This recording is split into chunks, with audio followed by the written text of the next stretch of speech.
Jimmy Carter, Our Endangered Values, America's Moral Crisis.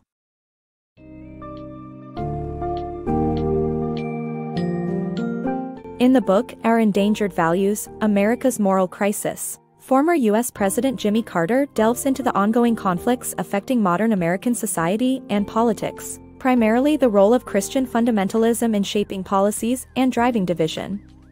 Carter shares insights from his journey as a devout Southern Baptist while addressing key concerns in American society, such as church and state relations, the sanctity of life, gender equality, environmental protection, and social justice. Poignantly, Carter serves as a trustworthy lens through which readers can grasp the importance of reconciling moral values with political pragmatism.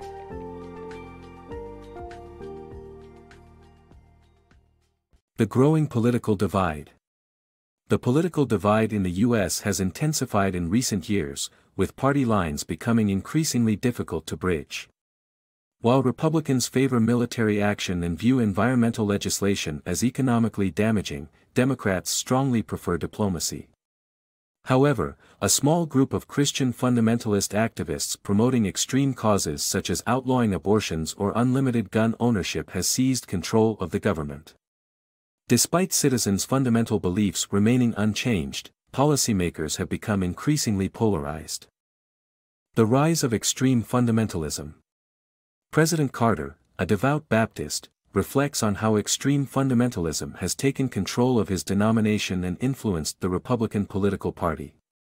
In his book, he describes the traits of this movement, including authoritarian leadership, a preference for the past, and a narrowness that leaves no room for negotiation. Carter argues that these policies are a direct attack on American moral values and have fueled divisive political issues. He believes that a return to a more tolerant and accepting form of Christianity is needed to bridge the growing divide in American politics. The intersection of science and religion. For President Jimmy Carter, science and religion do not conflict.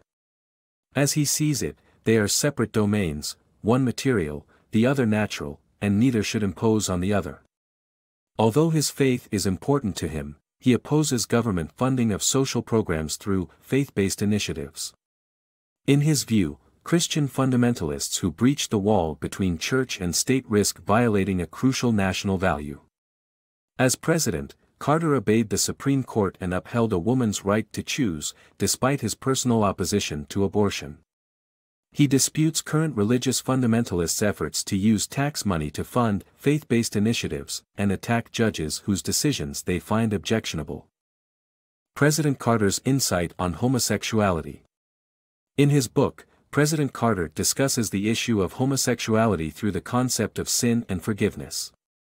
He criticizes fundamentalists for ignoring Jesus' teachings on not judging others, especially with regards to homosexuality. Carter highlights the hypocrisy in promoting a constitutional amendment to ban gay marriage while turning a blind eye to divorce and adultery, which Jesus condemned. He also mentions how some fundamentalists go as far as to view HIV/AIDS as God's punishment for homosexuality. Carter's views encourage a more compassionate and tolerant approach towards the LGBTQ+ community. The irreparable gap on abortion. The gap between people who oppose abortion and those who defend a woman's right to choose seems irreparable. Carter supported the Supreme Court's decision on Roe v. Wade and emphasized sex education and birth control access. He believed that pro-lifers overlooked the economic pressures that force women, often poor, to have abortions. Meanwhile, some Christian fundamentalists heavily influence U.S. policy in the Middle East and advocate for sex education without contraception. They forbid using tax dollars for contraceptives or family planning data, oppose stem cell research, and support the death penalty.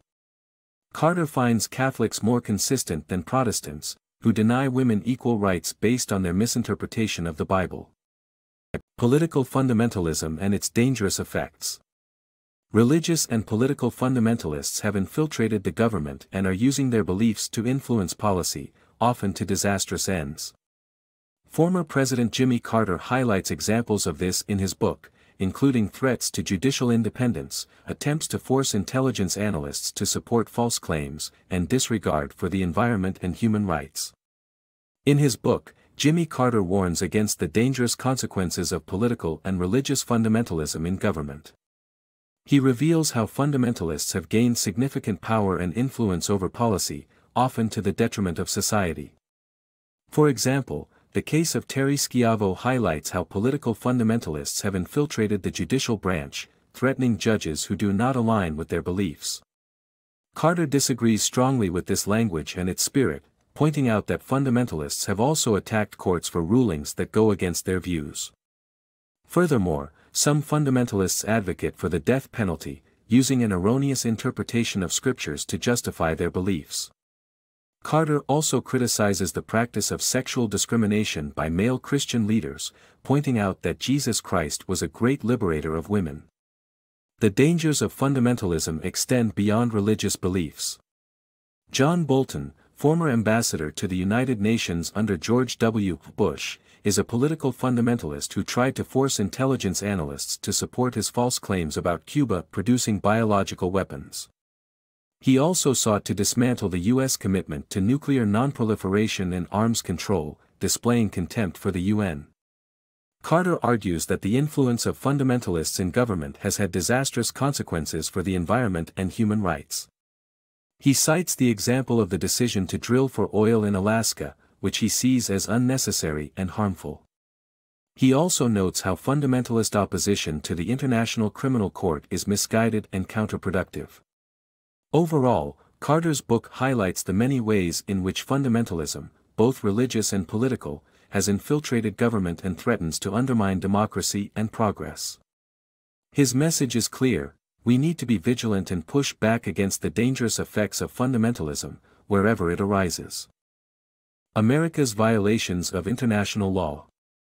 President Carter reflects on the United States' past and present violations of international laws and norms. Despite progress in civil rights for Black Americans, the U.S. has approved torture and committed atrocities in the pursuit of terrorists, as well as engaging in an unnecessary and immoral war in Iraq. America's encouragement of nuclear proliferation has also undermined progress on arms control and made the country less secure. Carter argues that these measures are not only wrong but also counterproductive, creating increased tensions both domestically and abroad. Protecting the American environment. Despite attempts by previous administrations to protect the environment, the Bush administration and fundamentalists have been undoing that work. The proposal to drill for oil in the Alaska Wildlife Refuge and America's refusal to ratify the Kyoto Protocol are just two examples of irresponsible decisions. These actions are fundamentalist-inspired without scientific support and have caused the U.S. to be alienated from other countries. The Bush administration's proposition that owners of old, coal-fired power plants should not have to install pollution control equipment adds to the undermining of environmental protection in the U.S. Social justice and poverty, challenges of the new millennium. The Carter Center, a think tank founded by President Carter, aims to improve public health and welfare. However, the U.S. government has hindered social justice efforts at home and abroad, causing a widening gap between the rich and poor. The Bush administration is supporting tax cuts for the wealthy, exacerbating the issue. Despite limited resources, extremely poor people have shown remarkable intelligence, innovation, and effectiveness. The U.S., as the world's only superpower, must learn to share and cooperate to once again become a world leader in human rights and better the entire nation.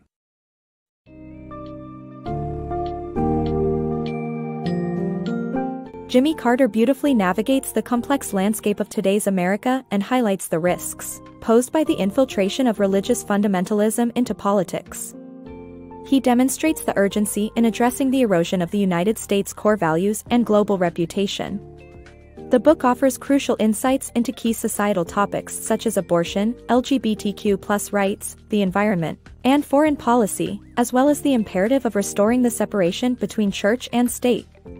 Ultimately, Our Endangered Values prompts readers to reconsider the foundations of America's moral fabric and to take meaningful action to safeguard the nation's future.